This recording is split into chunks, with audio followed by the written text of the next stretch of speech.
This story is titled, My Mother-in-Law Called Me Cheap and Stingy, then threw the ring I bought for her daughter at my face. So I called off the engagement, and she is desperate to reconcile. Hi Reddit, before I start my disastrous story, let me give you some background first. I, 27 male, grew up in a middle-class household where financial stability wasn't just a goal, it was a necessity.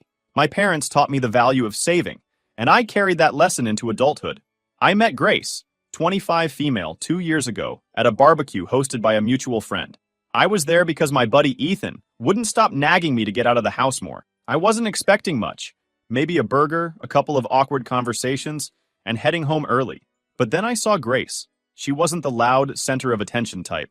She was sitting at the edge of the yard, sketching something in a notebook. I walked over, asked what she was drawing, and we started talking. She had this calm energy that was so different from the usual look-at-me type of people I'd met before.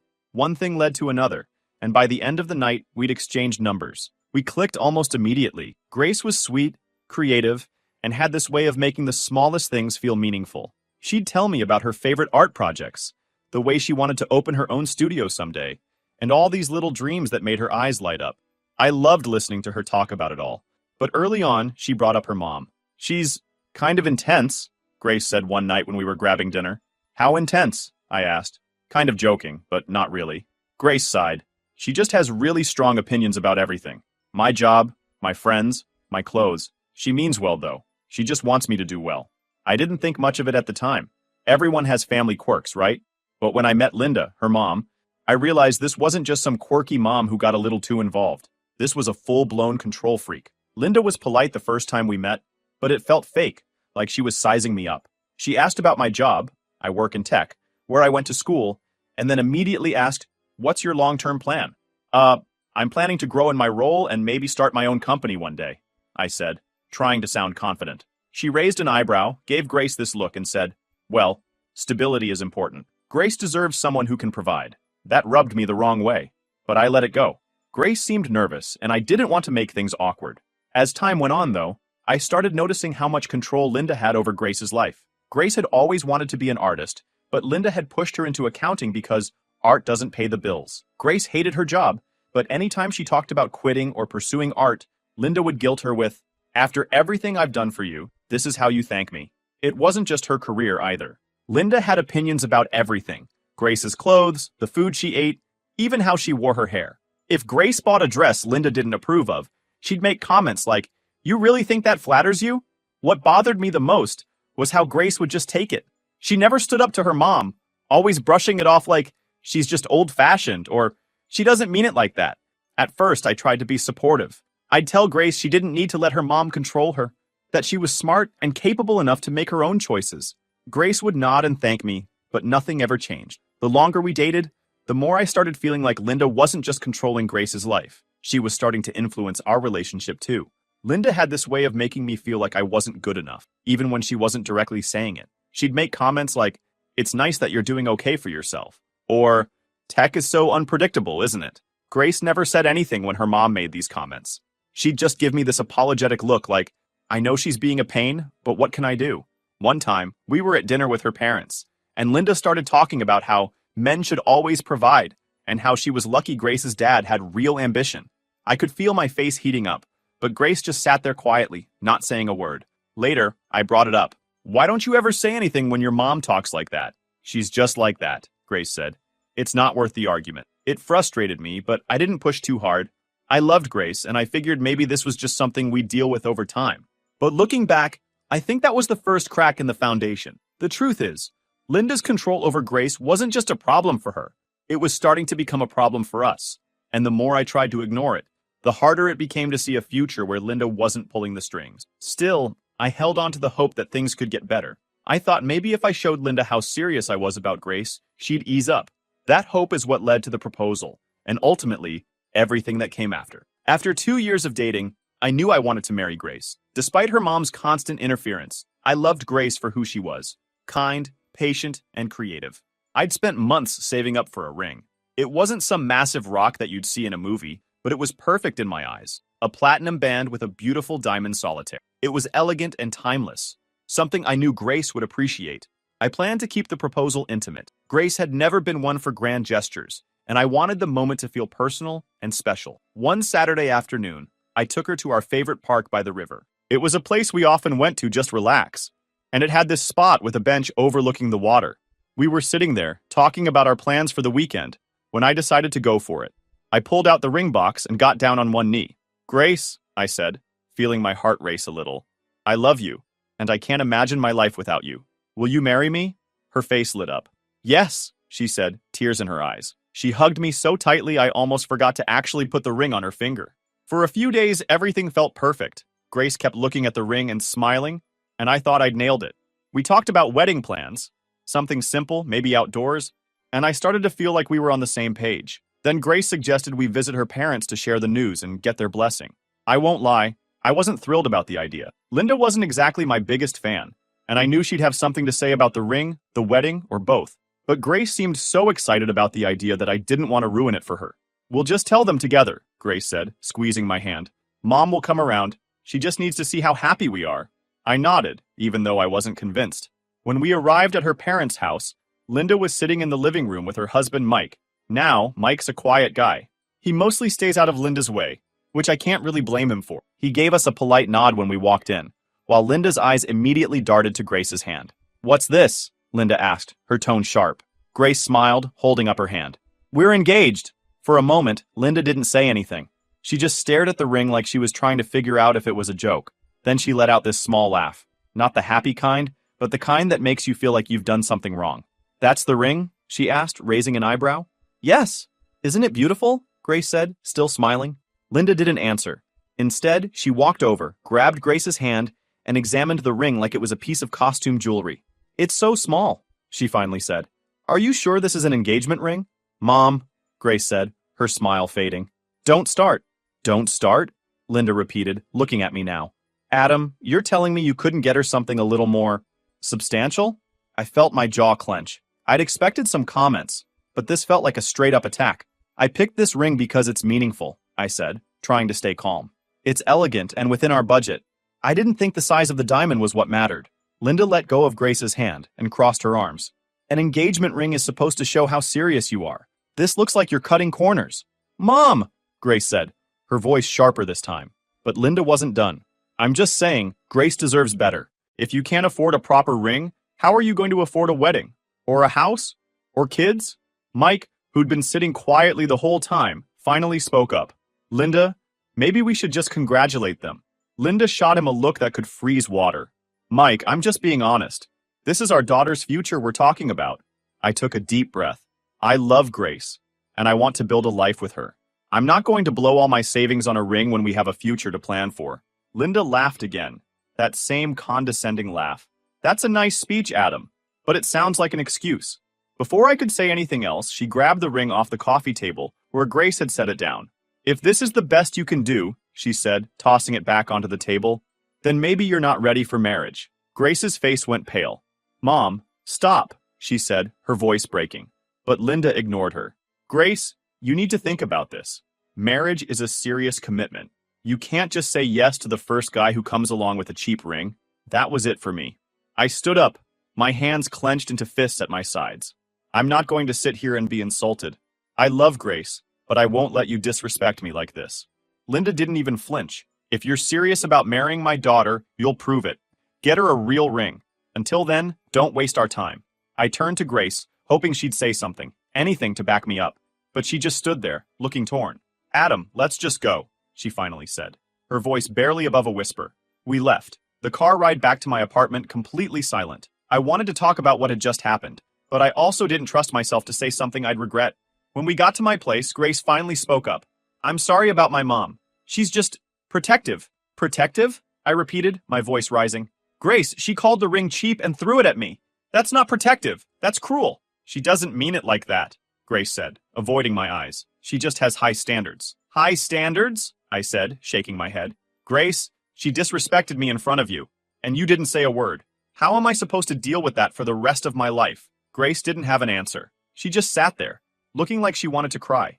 And for the first time, I started wondering if love was enough to make this work.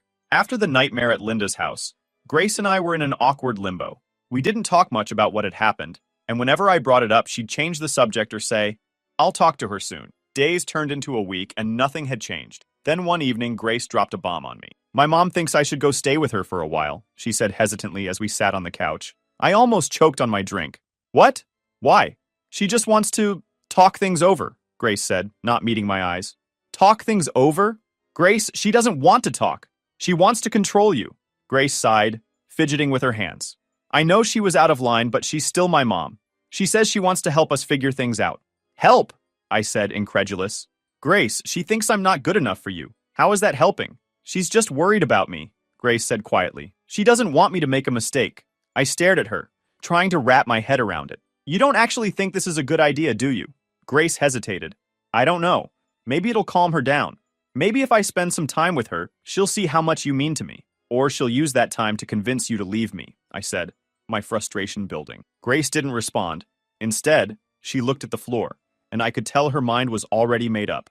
The next day, she packed a small bag and left for her parents' house. She said it was just for a few days, but I couldn't shake the feeling that Linda had gotten exactly what she wanted. At first, Grace texted me like everything was fine. Mom's being nice, she wrote one evening. She's not bringing up the ring or the fight. I didn't believe that for a second. Linda was many things, but letting things go wasn't one of them. Sure enough, a couple of days later, Grace's messages started to change. She was still polite, but she sounded distant. When I asked how things were going, she'd say things like, Mom's just worried about us, or she thinks we need more time to figure things out. What bothered me most wasn't just Linda's interference. It was Grace's willingness to go along with it. I knew she didn't agree with her mom deep down, but she never pushed back. It was like Linda had this invisible leash on her, and no matter how much Grace wanted to break free, she couldn't. One night, Grace called me from her parents' house. She sounded nervous, almost like she didn't want to be having the conversation. Adam, she began, Mom thinks we should slow things down. Of course she does, I said bitterly. What exactly does slow things down mean? She just thinks we rushed into the engagement, Grace said. She thinks maybe we should take some time apart and figure out if we're really ready for marriage. I felt my stomach drop. Grace, is this what you want, or is this just your mom talking? She hesitated. I don't know. I think maybe we do need some time. Things have been so stressful lately, and I don't know. Of course things are stressful, I said, trying to stay calm. Your mom's been stirring the pot since the day I proposed, and instead of shutting her down, you're doing everything she says. That's not fair, Grace said, her voice trembling. She's just trying to protect me. Protect you from what? I snapped. From being happy? From having a life outside of her control? Grace didn't respond. After a long pause, she said, I just need a little more time to think. I couldn't believe what I was hearing. Fine, I said finally. The next few days were quiet. Grace barely texted, and when she did, it was short and vague. I could feel the distance growing between us, and I knew Linda was behind it. One night, I got a call from Ethan, the same friend who'd introduced me to Grace. He'd heard about the fight from one of Grace's friends. Man, I hate to say it, Ethan said, but it sounds like her mom's trying to sabotage this whole thing. Yeah, no kidding, I said. What are you gonna do? He asked. I don't know, I admitted. I love Grace, but I can't keep fighting her mom for control of our relationship. And it's not like Grace is standing up for me. Ethan was quiet for a moment. You gotta figure out if Grace is really on your side, man. If she's not, then what's the point? He was right, but it wasn't that simple. I wanted to believe Grace would come around, that she'd see what her mom was doing and finally stand up to her. But the longer she stayed at her parents' house, the less I believed that would happen. A few days later, Grace called me again. I didn't respond right away. When she finally spoke, her voice was small. I don't know if I did the right thing by taking a break. I don't know what else to do. Her words hit me harder than I expected. Grace didn't know what to do because she'd spent her whole life being told what to do. Linda had made every major decision for her. And now, when it really mattered, Grace couldn't break free. Grace, I said, my voice softer now. I love you, but I can't marry someone who lets their mom control their life. I need you to choose, me or her. The silence on the other end of the line was deafening. I need time, she finally said. Take all the time you need, but don't expect me to wait around while your mom decides how our relationship should go. We hung up, and I sat there, staring at my phone, wondering if I'd just ended things for good. Deep down, though, I knew the truth. Linda had already done that for her. A week after Grace told me she needed time, I hit my limit. The silence between us had stretched so long, it felt like we weren't even a couple anymore. Every day that passed, I couldn't stop thinking about how Linda had completely taken over. Grace wasn't acting like the woman I fell in love with. She was acting like a puppet, and Linda was pulling the strings. Then, Grace texted me. Can we talk tonight? Mom says we should all sit down and figure this out. I stared at my phone, dumbfounded. The nerve of Linda to insert herself into a conversation that should have been between Grace and me. I fired back, "This isn't about your mom, it's about us. I'll come by, but only because I need to say my piece." That evening, I drove to her parents' house feeling equal parts angry and defeated. I wasn't sure what I was walking into, but I knew one thing.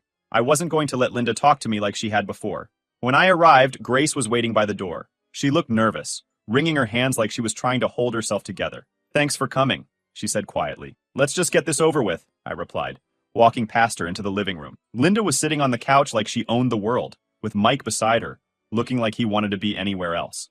Grace sat down next to her mom, leaving me to take the chair across from them. The setup felt like a bad job interview, and I already knew who wasn't getting hired. Linda spoke first. "Adam, we're glad you're here. This has been a stressful time for Grace, and we want to make sure she's making the right decisions for her future." I clenched my jaw.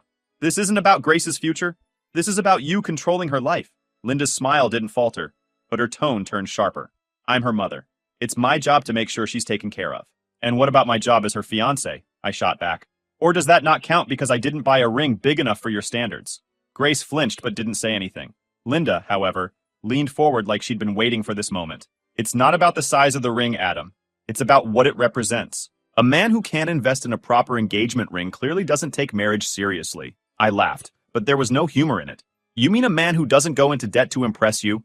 Because that's what this is really about, isn't it? You want me to prove myself to you, not Grace." Linda didn't deny it. "If you're going to marry my daughter, you have to show me that you're capable of giving her the life she deserves." "And what about what Grace wants?" I asked, turning to her. "Do you even care about that?" Grace opened her mouth to speak, but Linda cut her off. "Of course I care about what Grace wants. That's why I'm here. To guide her." "Guide her?" I said, my voice rising. "Linda, you don't guide her. You control her. And Grace, you let her. You let her dictate everything, even our relationship." Grace finally spoke, her voice shaky. "I just don't want to upset her." "And what about upsetting me?" I asked. "Do my feelings matter at all in this? Or is this just about keeping your mom happy?" "Adam, it's not that simple," Grace said, tears welling up in her eyes. "It is that simple," I said. "You either want to marry me or you don't. And if you do, then you need to stand up to her." Linda let out a short laugh. "You're giving her an ultimatum? That's rich. You're acting like you're doing her a favor by marrying her." "I'm not giving her an ultimatum," I said, glaring at Linda. "I'm giving her a choice. Either she chooses me and our future together, or she chooses to stay under your thumb. But I won't be part of this toxic dynamic anymore." The room went silent. Mike looked like he wanted to crawl under the couch, and Grace looked like she was on the verge of breaking down. Linda, however, stayed calm. "Grace," Linda said, turning to her daughter, "you need to think about this carefully. Marriage is a big decision, and it's clear Adam isn't ready to make any concession." "Stop talking for her," I snapped. "Grace, this is your decision. What do you want?" Grace looked at me, then at her mom, then back at me. Her lips trembled as she said, "I don't know."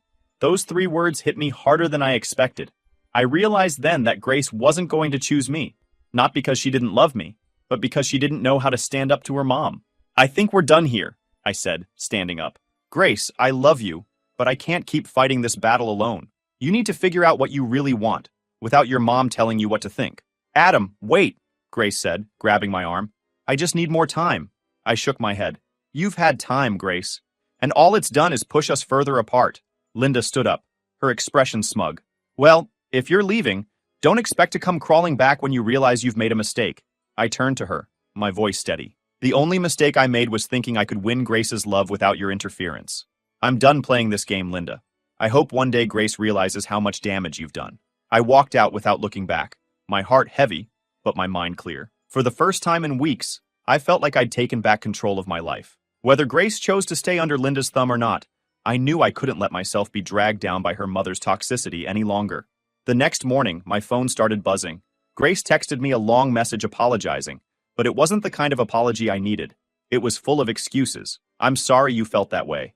And Mom didn't mean to come off so harsh." She even wrote, "I just need time to get her to understand where we're coming from." Where we're coming from. There was no we in that room last night. It was me versus her mom, with Grace sitting on the sidelines. I didn't reply right away. Honestly, I didn't know what to say. Part of me wanted to tell her to stop trying to fix things if she wasn't willing to take a stand, But another part of me just didn't want to deal with it anymore. By the afternoon, Grace was calling. I let it ring. She left a voicemail, her voice shaky. Adam, please call me back. I want to talk about last night. I know things got heated, but we can work through this. I know we can. Could we, though? Every time I replayed the night in my head, all I could see was her silence. I'd stood up for myself, for us, and she just sat there letting her mom dictate the terms of our relationship. The days that followed felt like a blur. Grace kept trying to reach out, alternating between apologizing and justifying her mom's behavior. She'd text things like, Mom just wants the best for me, or she's always been like this, but she'll come around. But I wasn't buying it. Linda wasn't going to come around. She'd spent Grace's entire life controlling her, and Grace let her because it was easier than standing up to her. One evening, Ethan came over to check on me. He'd heard bits and pieces of what had happened from our mutual friends, and he wanted to get the full story. So, you really called off the engagement? He asked as he plopped onto my couch. Yep, I said, handing him a beer. I couldn't do it anymore. Her mom was running the show, and Grace wasn't even trying to stop her. Ethan raised an eyebrow. You sure Grace wasn't just caught off guard? Maybe she needed more time to figure things out. That's the thing, though, I said, sitting across from him. This isn't new. Her mom's been controlling her forever, and Grace just lets it happen. She doesn't push back. She doesn't even try. How am I supposed to marry someone who can't stand up for me? Or herself? Ethan nodded slowly. Yeah, that's rough, man. But you really think it's over? You guys were solid before all this. Were we, though? I asked. Or was I just ignoring the red flags because I loved her? He didn't have an answer for that. And honestly, neither did I. A few days later, the rumors started. I got a call from a friend of mine, Sarah, who's also friends with Grace. You know Linda's been talking about you, right? Sarah said, her voice low like she was sharing a secret. Of course she is, I said, rolling my eyes. What's she saying now? She's telling people you're too cheap to provide for Grace, and that you embarrassed her family by walking out, Sarah said. She's making it sound like you're some broke loser who bailed on Grace because you couldn't handle the pressure. I laughed, but it wasn't because it was funny. Of course she is. Linda can't accept that someone would actually stand up to her. She has to make me the bad guy. Honestly, some people are seeing through it, Sarah said. Everyone knows how controlling Linda is. But I thought you should know what's going around. Thanks, Sarah, I said. I appreciate it. When I hung up, I felt a mix of anger and exhaustion. Linda wasn't just ruining Grace's life. She was trying to ruin mine too. But the more I thought about it, the less I cared. Let her talk. I wasn't going to waste my energy fighting a battle I'd already walked away from. A week later, Grace showed up at my apartment unannounced. When I opened the door, she looked like she'd been crying. Can we talk? She asked, her voice small. I stepped aside and let her in. She sat on the couch, clutching her hands in her lap, like she was afraid they'd fly away. I'm sorry, she said after a long pause. I'm sorry for not standing up for you. I know I should have, but it's just so hard with my mom. I get that, I said, sitting across from her. But Grace, this isn't just about your mom. This is about us. I need a partner who has my back. And that night, you didn't. I know, she said, her voice breaking. I know I let you down, but I love you, Adam. I don't want to lose you. I love you too, I said, my voice soft. But love isn't enough if you're not willing to fight for us. Your mom's always going to be in the picture. And if you can't stand up to her now, how will you stand up to her when we're married? When we have kids? Grace didn't have an answer. She just sat there, tears streaming down her face. Grace, I said gently, I need you to take a hard look at this situation. Not just for me, but for yourself. Do you really want to spend the rest of your life living in your mom's shadow? She nodded slowly. I know you're right, she said, but I don't know how to change. You have to figure that out, I said.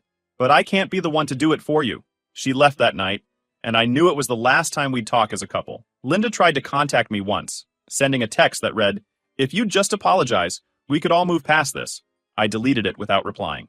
After I walked away from Grace and Linda, I didn't expect to hear much about what happened to them. I thought I'd left that chapter behind for good, but life has a funny way of keeping you connected to things you're trying to let go of. A few weeks after I returned the engagement ring, Sarah, our mutual friend, reached out again. Hey, she said over the phone, you're not going to believe what Linda's up to now. I sighed, already tired of hearing Linda's name. What now? She's trying to set Grace up with this guy, Sarah said. Some rich guy she met through one of her charity events. He's older, like mid-40s, and apparently loaded. That sounds about right, I said bitterly. Linda's dream. A guy with a fat wallet who doesn't care about anything else. Sarah lowered her voice, as if Grace might overhear her. Grace isn't into it, though. She's been telling Linda she doesn't want to meet him, but you know how Linda is. She won't take no for an answer. It didn't surprise me. Linda had always treated Grace's life like it was a chessboard, and Grace was just another piece she could move around to suit her own goals. A month later, I ran into Ethan at the gym. He mentioned that Grace had moved out of her parents' house. Wait, what? I asked, dropping the weights I'd been holding. Yeah, apparently Linda kicked her out, Ethan said. I couldn't believe it. She kicked her out? Why? From what I heard, Grace finally put her foot down about that rich guy Linda wanted her to date, Ethan said. She refused to even meet him, and Linda flipped out. Told her if she wasn't going to listen, she wasn't welcome in the house anymore. Wow, I said, shaking my head. I mean, I knew Linda was controlling, but that's next level. Ethan shrugged. Honestly, it might be the best thing that's ever happened to Grace. At least now she has to figure things out on her own, without Linda breathing down her neck. I wanted to agree, but a part of me felt sorry for Grace. She'd spent her entire life trying to please her mom, only to get tossed aside when she didn't fit into Linda's plans anymore. Over the next few weeks, bits and pieces of Grace's new life started trickling back to me through mutual friends. She'd moved into a small apartment downtown and was looking for a new job, something in the art world finally. But it wasn't all smooth sailing. Apparently, Linda wasn't done making things difficult for Grace. She'd been bad-mouthing her to family and friends, saying things like, I did everything for her, and this is how she repays me. One of Grace's cousins even told me that Linda had tried to cut Grace off financially. She thinks if Grace struggles enough, she'll come crawling back, the cousin said. That sounded exactly like something Linda would do. Use money as a leash to try to drag Grace back into line. But from what I heard, Grace wasn't biting. She was working odd jobs, selling some of her art online, and doing whatever she could to make ends meet. One day, I got a text from Grace. My heart skipped for a moment seeing her name pop up after weeks of silence. The message read, Hey, can we talk? I really need someone right now. I stared at my phone, unsure of how to respond. Part of me wanted to ignore it, but I replied, What's going on? She called almost immediately, her voice trembling. Adam, I'm so sorry for everything. You were right about my mom. She's been impossible. She kicked me out because I wouldn't meet this guy she's trying to set me up with. I sighed, the familiar mix of frustration and pity bubbling up. Grace, I'm sorry you're going through that, but I don't know what you want from me. I told you this would happen if you didn't stand up to her. I know, she said quickly, her voice breaking. I know I messed up, and I should have defended you, but I'm trying to fix things now. I'm trying to figure out my life, and I just need someone to talk to. Grace, I said, trying to keep my tone steady. I'm glad you're starting to see the problem, but you didn't choose me when it mattered. You let your mom push me away. I can't be the person who picks up the pieces now. She went quiet for a moment, then said, I understand. I don't know who else to turn to. It hurt to hear her say that. I'd wanted to be her person for so long, but now it felt like too little, too late. You'll figure it out, I said softly. You're stronger than you think, but you need to do this on your own. A few months later, I heard through the grapevine that Linda had finally stopped trying to control Grace's life, or at least scaled back. Grace had gone no contact with her mom for a while, which I imagine was the wake-up call Linda needed. But even if Linda did try to patch things up, I doubted their relationship would ever be the same. As for me, I'd moved on. I wasn't dating anyone seriously yet, but I was taking my time figuring out what I wanted in a partner. One thing was for sure. I wasn't going to settle for someone who let other people dictate their life. Looking back, I don't regret calling off the engagement. It wasn't an easy decision, but it was the right one. Grace needed to break free from her mom's control, and I couldn't do that for her. She had to do it on her own, in her own time.